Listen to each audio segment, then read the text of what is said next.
Olá, alunos, tudo bem? Muito bem-vindos a mais uma das nossas videoaulas. Bloco 1, Desenho Técnico. Neste bloco você aprenderá sobre materiais e figuras geométricas, vistas ortográficas de desenhos técnicos. Desenho técnico é a linguagem técnica e gráfica empregada para expressar e documentar formas, dimensões, acabamento, tolerância, montagem, materiais e demais características de peças e produtos. É a única linguagem gráfica formal para a representação de produtos de engenharia. Como linguagem técnica, deve obedecer a regras e a normas internacionais e regionais. Para isto, utiliza-se de um conjunto constituído por linhas, números, símbolos e representações. Existem dois tipos de desenho. Os desenhos não projetivos, que na maioria dos casos correspondem aos desenhos resultantes dos cálculos algébricos, e compreende os desenhos de gráficos, diagramas, esquemas, ábacos, fluxogramas, organogramas, etc. E os desenhos projetivos, que são os desenhos resultantes de projeções do objeto em um ou mais planos, e correspondem às perspectivas e às vistas ortográficas.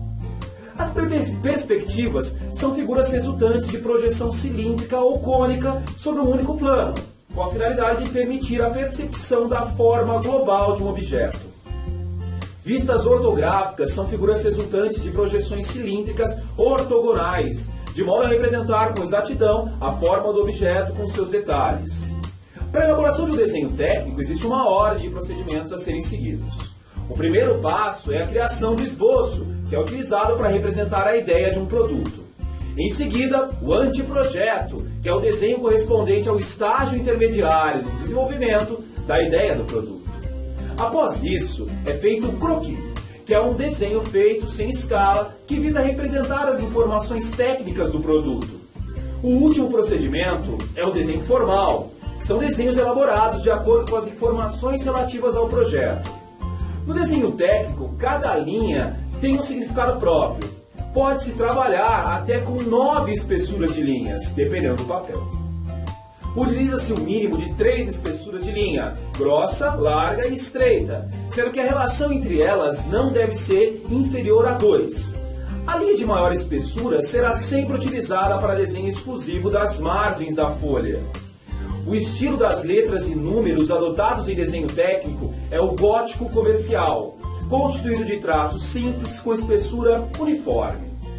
Pode-se utilizar tanto letras verticais como também inclinadas. As exigências básicas do uso de caligrafia em desenhos técnicos são legibilidade, uniformidade e adequação à microfilmagem e a outros processos de reprodução. Nos desenhos projetivos, a representação de qualquer objeto ou figura será feita por sua projeção sobre um plano. Os raios projetantes tangenciam o retângulo e atingem o plano de projeção, formando a projeção resultante. Como os raios projetantes, em relação ao plano de projeção, são paralelos e perpendiculares, a projeção resultante representa a forma e a verdadeira grandeza do retângulo. Esse tipo de projeção é denominado projeção ortogonal, pois os raios projetantes são perpendiculares ao plano de projeção. Como os sólidos são constituídos de várias superfícies, as projeções ortogonais são utilizadas para representar as formas tridimensionais através de figuras planas.